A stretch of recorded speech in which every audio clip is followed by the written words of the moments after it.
I was fired for the owner's Gen Z daughter. I quietly smiled and said, "No problem. I'm sure her future will be bright." I walked to my room and typed the code. 5 seconds later, the $850 million database was erased completely. Company crashed instantly.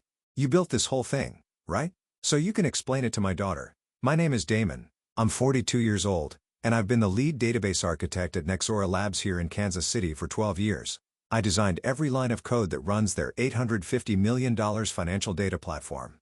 Every client contract, every trading record, every compliance report flows through systems I built from the ground up. But sitting in Mr. Whitlow's corner office that Tuesday morning, watching him gesture toward his 24-year-old daughter Savannah like she was some kind of prodigy, I felt something cold settle in my chest. She was scrolling through her phone while he talked, occasionally looking up to flash a practice smile. "Savannah just finished her MBA at Northwestern," Whitlow continued, straightening his tie.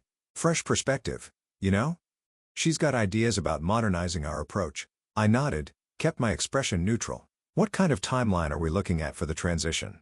"Well, that's the thing." Whitlow leaned back in his leather chair. "We want to move fast." Savannah's eager to get her hands dirty. Savannah finally looked up from her phone. "I've been reading about artificial intelligence integration and database management. Seems like you guys are pretty behind the curve."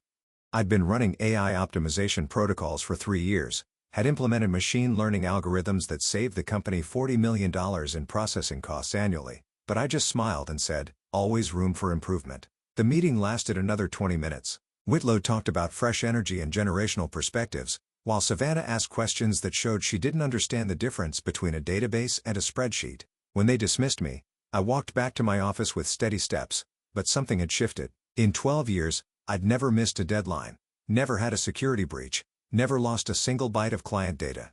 The platform I'd built handled 2,300,000,000 in daily transactions across 17 states. Insurance companies, investment firms, pension funds, they all depended on the architecture I'd designed. And now they wanted to hand it over to someone who thought SQL was a kind of energy drink. I sat at my desk and pulled up the system architecture diagrams. Layers upon layers of interconnected databases, each one secured with protocols I'd written personally. Backup systems nested within backup systems. Redundancy checks that ran every 4 minutes. It was beautiful in its way, elegant, but I'd also built something else into the system, something I'd never told anyone about, a final fail-safe buried deep in the core framework. I'd installed it years ago during a particularly nasty audit from the federal regulators, just in case. I looked at the framed photo on my desk, my dad and me the day I graduated from Georgia Tech. He'd been so proud. "Build something that lasts," he'd told me. I had, but apparently, lasting wasn't enough anymore.